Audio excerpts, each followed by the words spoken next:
Amanatu Sholehah NPM 19004903. Di sini saya akan mempresentasikan materi tentang etika lembaga bisnis syariah dan lembaga arbitrase atas persengketaan bisnis syariah.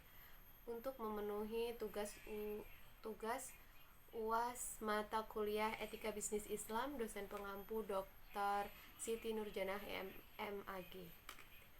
Etika lembaga bisnis syariah dan lembaga arbitrase atas persengketaan bisnis syariah. Pengertian etika perbankan syariah. Etika perbankan syariah adalah suatu kesepakatan para bankir yang merupakan suatu norma sopan santun dalam menjalankan usahanya dan merupakan prinsip-prinsip moral atau nilai-nilai mengenai hal yang dianggap baik dan mencegah yang tidak baik. Dasar-dasar etika perbankan syariah.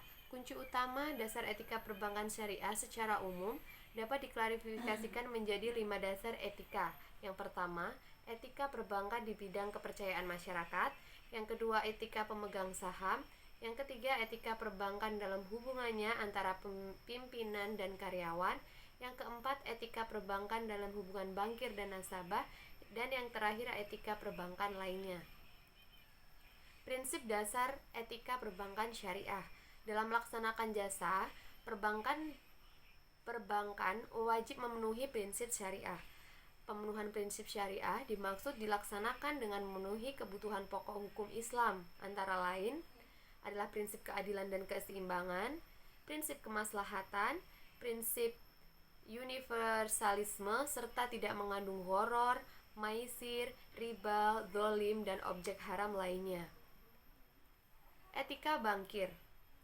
Berbicara masalah etika bankir, maka tidak bisa melepaskan begitu saja dari masalah sumber daya insannya.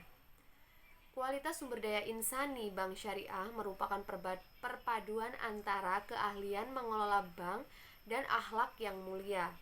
Bankir yang profesional memerlukan beberapa persyaratan, diantaranya adalah memiliki rasa percaya diri dan selalu optimis dalam setiap tindakan yang dilakukan, karena setiap keputusan yang diambil telah didasari oleh perhitungan dan analisis yang akurat. Yang kedua, memiliki skill atau keterampilan dan knowledge atau pengetahuan yang dipadukan dan terus dikembangkan dan ditingkatkan dan peka terhadap situasi politik, ekonomi, sosial, dan budaya. Yang selanjutnya, mampu menerima tekanan dari pihak manapun tanpa mengurangi kinerja dan berani mengambil resiko. Yang selanjutnya, memiliki inisiatif dan aktif dalam pencapaian tujuan serta tidak bersikap menunggu.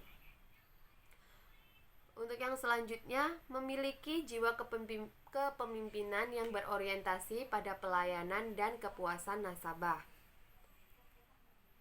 Materi yang selanjutnya yaitu pengertian as-suhlu. As-suhlu adalah kesepakatan yang digunakan untuk menghilangkan persengketaan di antara dua orang yang bermusuhan. Allah Subhanahu wa Ta'ala mensyariatkan berdamai untuk menyatukan di antara dua orang yang bermusuhan dan menghilangkan perpecahan di antara keduanya.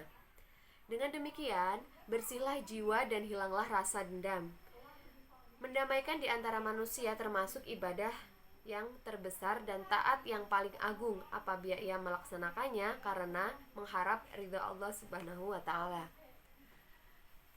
Pengertian lembaga arbitrase dan persengketaan bisnis syariah.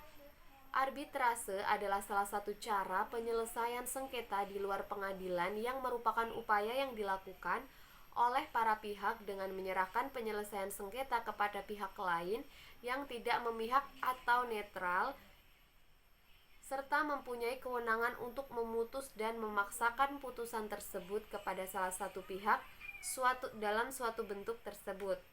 Secara garis besar, sengketa ekonomi syariah dapat diklarifikasikan menjadi 3. Yang pertama, sengketa di bidang ekonomi syariah antara lembaga keuangan dengan lembaga pembiayaan syariah dengan nasabahnya.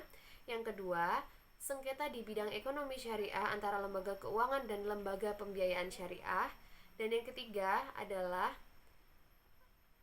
sengketa di bidang ekonomi syariah antara orang-orang yang beragama Islam yang mana akad perjanjiannya disebutkan dengan tegas bahwa kegiatan usaha yang dilakukan adalah berdasarkan prinsip-prinsip syariah. Peran lembaga arbitrase dalam penyelesaian sengketa ekonomi syariah di Indonesia. Untuk mengantisipasi dan memberikan kenyamanan dalam bertransaksi jika terjadi suatu persengketaan, pemerintah telah mengeluarkan Undang-Undang Nomor 3 Tahun 2006 tentang perubahan atas Undang-Undang Nomor 7 Tahun 1989 tentang peradilan agama yang merupakan respon dari keinginan masyarakat yang membutuhkan payung hukum yang jelas jika terjadi sengketa dalam bidang ekonomi syariah. Sedangkan selain penyelesaian sengketa itu menggunakan melalui peradilan, maka penyelesaian sengketa juga dapat diselesaikan di luar pengadilan, yaitu melalui Basyarnas. Basyarnas adalah Badan Arbitrase Syariah Nasional sesuai dengan SK MUI nomor 9-MUI-12-2003 tanggal 30 Syawal 1424 Hijriah atau 24 Desember 2003 Masehi. Tugas Basyarnas adalah menyelesaikan secara adil dan cepat sengketa muamalah perdata yang timbul dalam bidang perdagangan, keuangan, industri, jasa, dan lain-lain, serta memberikan pendapat yang mengikat atas permintaan para pihak tanpa adanya suatu sengketa mengenai persoalan tertentu dalam suatu perjanjian. Lembaga arbitrase mempunyai kelebihan dibandingkan dengan lembaga peradilan, yaitu yang pertama, kerahasiaan sengketa sengketa para pihak dijamin. Yang kedua, terhindar dari kelambatan yang diakibatkan karena prosedural dan administratif. Yang ketiga, para pihak dapat memilih arbiter yang menurut keyakinannya mempunyai pengetahuan dan pengalaman serta latar belakang yang cukup mengenai masalah yang disengketakan, jujur dan adil. Yang keempat, para pihak dapat menentukan pilihan hukum untuk menyelesaikan masalahnya serta proses dan tempat penyelenggaraan arbitrase.